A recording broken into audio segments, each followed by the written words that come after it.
Not really a joke for this. I just wanted to show you that I have some diversity. I got a costume change. I feel like I had to rock my Wall shirt, the Hammers.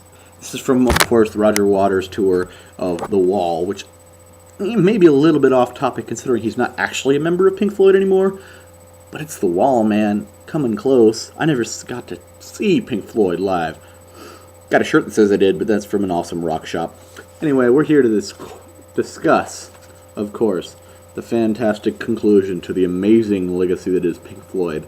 The Endless River. I mean, look at this freaking artwork with my crappy camera. Designed by a fan. It's amazing. It really is. You can see how much dedication went into the fans loving this group. And it's the final swan song for, of course, their final, their keyboardist passed away in 2008, Rick Wright. And this is their swan song to send him off and close the chapter on a lovely career of just being one of the biggest rock bands to ever live. I think that's all we need to discuss here. The problem in this is expectations. You can't expect them to go out with another album like The Wall or Dark Side of the Moon. I mean, yes, it would have been nice, but really, you're going to expect that? I mean, this is a group that hasn't played in 20 years together. Even if they had wrote an album that was an epic, it wouldn't have been up to expectation. People would have been upset no matter what, because it's not going to be Dark Side, one of the best albums ever written, or The Wall. Those two are two of the best albums in existence. That's not a fair comparison. What it is a soundtrack, pretty much. Originally, it was designed as the second part of an album, of course, The Division Bell. Second side of that was supposed to be a disc 2 of ambiance, background soundtracky stuff to put on the end of it as just a featured extra disc. And then even for a while it was Wachowski's film soundtrack, the Wachowski brothers, The Matrix, V for Vendetta, all that great stuff, and actually agreed to use that as a soundtrack for their film. But then when that fell through, it was just kind of this unknown thing with the diehard fans called the Big Spliff. And it had sat and did nothing for years. But in the past couple of years, returning members, Pink Floyd, of course, David Gilmour, he went and they actually worked with this and put it together into what is currently the Endless River. It took them a lot of time, but, it was worth it. I honestly really liked it. 20 years after the release of their last album, The Division Bell, this is a huge thing, huge moment. They've been choosing the best sections to feature Rick Wright's keyboards and then mixing it with new guitar parts, new vocals from David Gilmour on certain points, and Stephen Hawking even records on here. Quick as we can, history, because there's a lot of this and we don't want to go too far. They have a ton. Pink Floyd are an English rock band formed in London. They achieved international acclaim with their progressive and psychedelic music. They disguised with philosophical lyrics, sonic experimentation, and elaborate live shows, some of which were featured with them not appearing in front of big light shows. They didn't like the stage presence thing very much. They just kind of hid in the back and played the music. It was founded by Syd Barrett, Nick Mason, Roger Waters, and Rick Wright. They gained huge popularity in the scene in the 1960s under Barrett's leadership, releasing 2 charting singles in their debut album, Piper at the Gates of Dawn. David Gilmour joined as the 5th member in 1967, and Barrett left in April 1968 with deteriorating mental health. Waters became the primary lyricist in the mid-1970s and their dominant songwriter. He devised concept by their critically and commercially, successful albums. He was the one that helped come up with the Dark Side of the Moon concepts, the Wish You Were Here concepts, the Animals, the Wall, and then finally the Final Cut in 1983.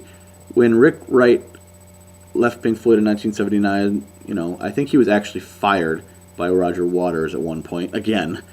But Waters left in 1985, declaring it a spent force. Gilmour and Mason continued on as Pink Floyd. Wright rejoined as a session musician and later a full-time member.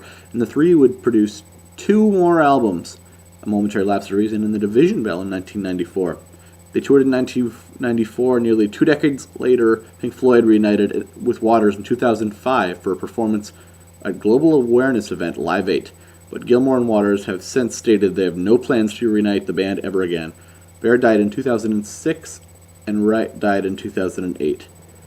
The new Pink Floyd studio album recorded with Waters was original material from the 1993-1994, of course, sessions during The Division Bell. Of course, and The Endless River has been, it's been made this way. That's the quickest way to do some history for Pink Floyd. So let's go into the album. It's, again, you gotta just know what to expect here. It's a soundtrack sound, really. There's some cool things here if you really dive deep and don't expect epics, prog epics. Just listen to the music, the guitar work here.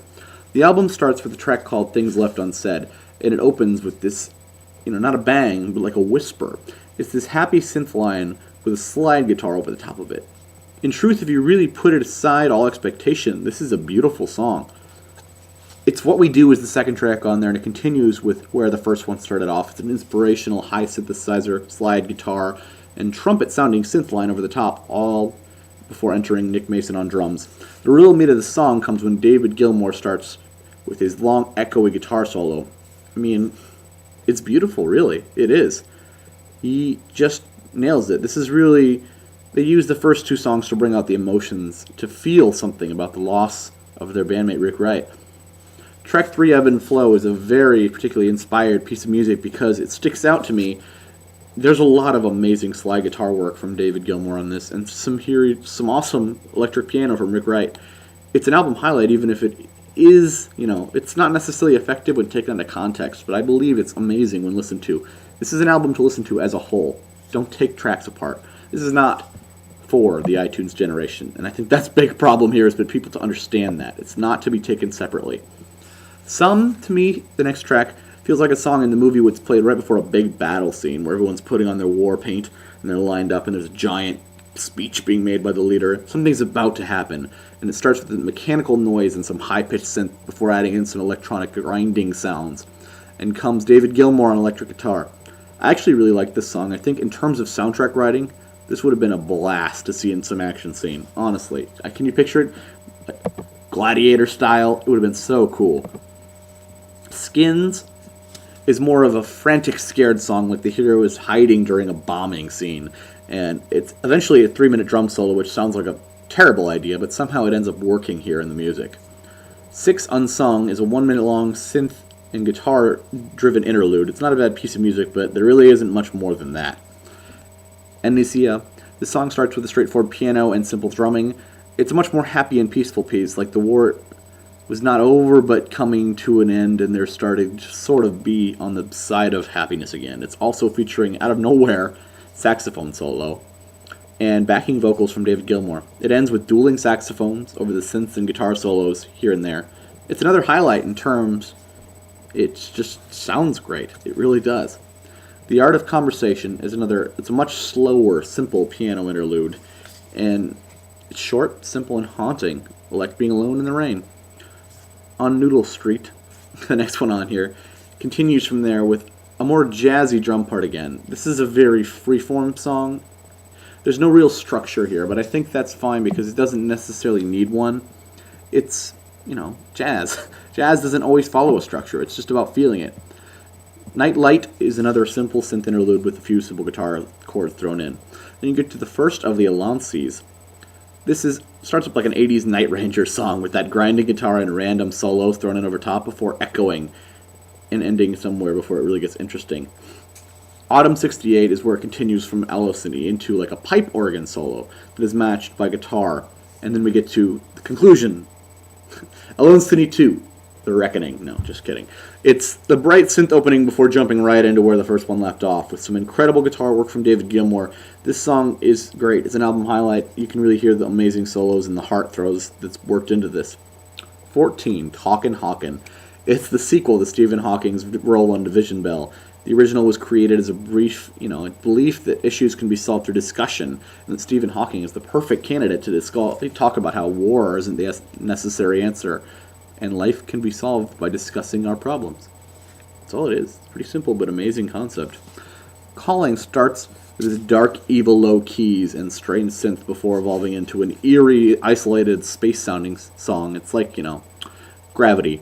You're in space floating away. You can't find your way back down. It's a great space song. That's what I picture when I hear it. It ends sort of on an uplifting note, I suppose. Eyes to Pearls starts with a lone guitar line that is mesmerizing. It really just... hard to hear anything else. That's the best way to describe it. Followed by slight percussion and space synthesizer sound. It's kind of like the soundtrack version of like being stuck in deep space at this point.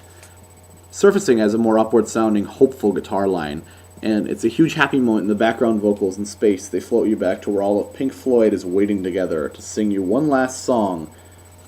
And this is one that will ring throughout time. It's the final song of living and dead Pink Floyd members will play together for the last time ever. I mean, damn. It doesn't get deeper than that.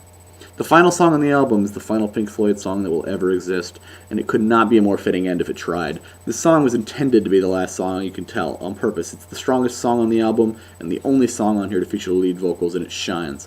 It's great. It can be listened to as a solo song, as a hit from the best of Pink Floyd, but it should be listened to in this order because of how great the moment is when you reach this conclusion. I mean, it's the conclusion to Rick Wright's Swan Song, this huge moment when you finally realize this is it. This is the last of Pink Floyd. Wow. What a way to go out. And I think if you picture it like that, then you'll get something deep out of this and something meaningful, as opposed to being like, wow, why didn't they do that more often? Because it wouldn't have meant as much. That's why. Because the power of this is that it is only one song. And I think that's all about the expectation. I listened to this album at least 4 times before I really figured out that that is the, intended purpose of this album, is to be listened to as sort of a background feel and all the way through. And I got what it's from. Sometimes people get it quicker, but with Pink Floyd albums, I like to really let them sink in. And this is no exception to that. People have suffered because they can't get into that frame of mind. Its one final epic isn't happening. I'm sorry, guys. It's not fair to expect that, and the result isn't that. And it was criticized way harder than it deserves. It's got a lot of great music if you really listen to the whole album as it was intended. And then end with Louder Than Words, the way it was intended. It's really deep. Louder Than Words is the lead vocals that really people wanted, but you got to get them on Pink Floyd's terms. Honestly, their way is better, trust me. 4 out of 5 stars. It's not a hit, but it's beautiful if you give it a chance to sink in. Of course, recommended songs, obviously, Louder Than Words. It's hard for me to do this because you got to listen to the album, guys. You really do, the whole album. But Louder Than Words, Alone City 2, Ebb and Flow, and the whole album, just stop it. Beat it into your head. Listen to this as it was intended. The whole thing. Once. Just once. And then do it again because you won't get it the first time. And then realize how beautiful it is. And thank you for listening. 4 out of 5 stars.